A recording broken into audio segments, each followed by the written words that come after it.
What is good, YouTube? Quinn Way coming to you with an analysis, breakdown, and tribute to Julius Dr. Erving, one of the greatest players in NBA history.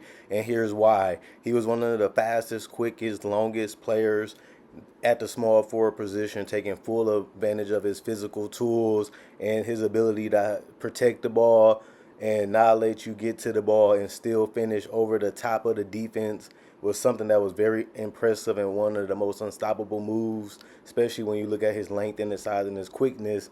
If he wasn't prepared, if he wasn't in the right position, it was an automatic bucket, and he done did it so many times in his career. And he was one of the most creative and fancy finishers in NBA history. He can hang in that air, he can glide in that air, he can dance in that air, he can walk in that air and still make a basket, even if you have elite defenders around him, and that includes interior defenders. And he never really wavered. He never feared them because he'd go to the basket and he released the ball so high sometimes that it would be a goaltend even if you wanted to block it anyway. But he was ferocious going to the basket, dunking and using his quickness to beat people to the rim and finish so quickly that even the elite defenders just couldn't time it sometimes just because he was so explosive and so fast and so long that he can just contort his body or go right to an open cut or take an angle to get to the basket and make a basket. And if you're going to cut him off or wall him off from getting to the basket,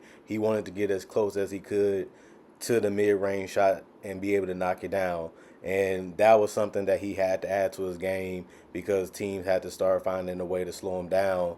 And even though he didn't have the cleanest or the greatest jump shot, he still showed that he didn't fear taking that type of shot if he needed to do it or the defense tried to force him to do it. He had confidence that he can step right into it and pull it up, or he can always just dribble and create a little bit of separation or a little bit of space, or read that the defense is seeing that that's what they want him to do, and he will pull it and try to knock that shot down at the best of his ability. So I thought it was always important to always have that counter because it opens up so much to your game. And passing was another thing. Let me drive, let me probe, let me put pressure on the defense, and let me kick the ball out or evaluate what the defense is trying to do and make a quick pass out of double teams and triple teams or the wall offs, or I don't really want to take the mid-range shot, so I'm going to let one of my teammates do it. Let me find them while the defense is rotating or trying to figure out how to stop me and use that to my advantage and make my teammates get an easy shot or easy opportunity, whether if it's a jump shot or them getting to the basket because they cut to it and me passing because I see it. And now we got the same shot, just another person taking it instead of me. And that was great, as he got older to be able to do that. And he got rid of the ball when he knew his teammates had an advantage. And it was just like leading them right to a basket, even though he wasn't the greatest passer or the most well-known passer. He made the basic passes that you need to as a superstar to keep everybody involved, and that's crucial to the efficiency and effectiveness in offense. And he was like a blur in transition.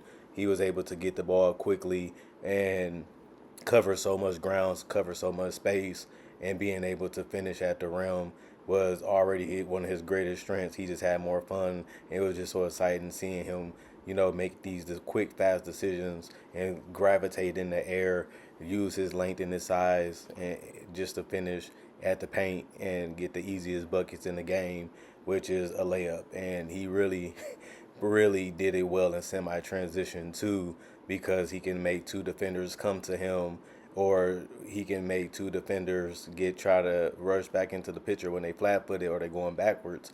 And he used to take advantage of that too because they couldn't stand their ground.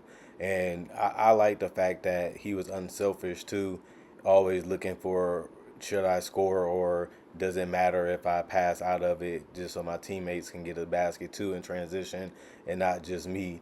And I feel like that was something that he had to do too, just because, it's 3-on-2, 3-on-1, and just making the right decision in the right play is all that really matter at the end of the day. And that's all you can really ask your players to do. And it was just a fun team to watch in transition. Just ultimately watching how they executed, getting the ball up the court, playing the 2-on-3 game or the 3-on-2 game, and taking full advantage of it, you know, because of their athleticism And I like the fact that he was quick to get rid of the ball to his teammates if he couldn't find a shot or he got stopped a little bit, just to keep it going and trying to make sure everything is successfully done. And it was just fun to watch and fun to see everybody playing on the same wavelength or the same knowledge just because their IQ was high.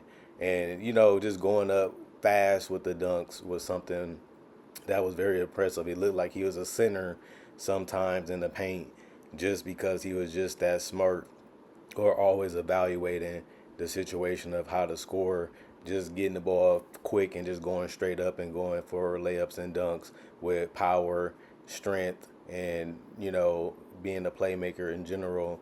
Also showed you that I can make these shots, or I'm gonna make sure my teammate gets these shots because I can pass it if they try to trap or double team me or push me out of that paint. So Dr. J did so many things very well.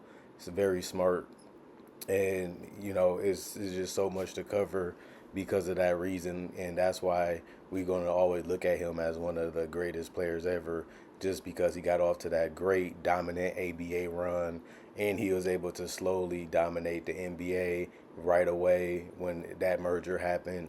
And then you look at the fact that he became an MVP, he became a champion on every level, and always was at the top of the upper echelon of players, even when he got older.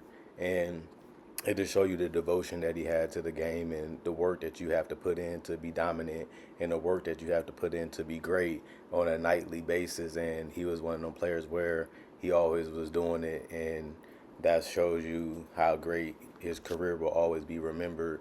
And his game ages well in the modern game because he was a great defender. He made an all defensive team, and he was able to use his length and his quickness and his size to clear space and go up strong to block shots, and also catch people off guard with his shot blocking ability because he was able to use that length of his and quickness to his advantage and always try to block it when people didn't see it coming. And that was a great strategy because it works. If you can stay in front of your guy, or you can make sure your guy is stuck at the top of the key or in the mid range, you can always be a help defender because the guy ain't really paying attention to the person coming over, and you can take advantage of that, and it can lead to transition for your teammates or you. And that's why you have to give Dr. J, like they did, give him his credit as a solid, great defender, depending on what year you look at it. And he was one of those first chase down guys where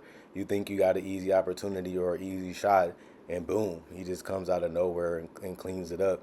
And he would do it even on centers and big men. But I would say when you look at his resume, it's clear that this is one of the greatest NBA champion, two-time NBA ABA champion, two-time ABA MVP. He was even able to win an NBA MVP as he got older. He was a three-time ABA Most Valuable Player. He was an 11-time NBA All-Star, five-time ABA All-Star, two-time NBA All-Star, MVP, five-time All-NBA First Team, two-time All-NBA Second Team. He even was an All-ABA First Team before the merger with the NBA. ABA Defensive First Team, ABA All-Rookie First Team, three-time ABA Scoring Champion, and he was also one of the guys that popularized the dunks and using it in fashion and style and pushing that, culture forward to where the guys like Jordan and Vince Carter can show out and show their style and their grace and their execution in the air and make it as fun as you can see when it comes to things you wanted to see on TV. The dunk contest became what must-watch TV over those years, and you always wanted to see the next thing. And they will even do it in games. Some games, sometimes you'll do it in the dunk contest, and sometimes you'll do it in the game. And that just made the NBA more popular. And he was one of the people that popularized the NBA because of his look, because of his style, because of how he chose to play the game and how he chose to elevate his game. And those things was the reason would make him a great competitor too. I can defend, I can score, I can dominate multiple ways on the court. and I can make my teammates better and make their jobs easier. And that's what you want in a superstar. And if you can do it for a long period of time and dominate the game, that's what make you a Hall of Famer slash superstar too. And that's why we look at Dr. J as one of the greatest players ever, regardless of position. And you can't blame him because he was a trailblazer and a revolutionary player, and he was must see TV like so many other legends that came before him. Other than that, before and after him. Other than that, comment, like, subscribe, and share. Hit the notification bell on more analysis in the future. And thanks for watching. Make sure you check out my older videos too, because if you're a fan of this one, you'll definitely be a fan of my other work. Other than that, I'm gone.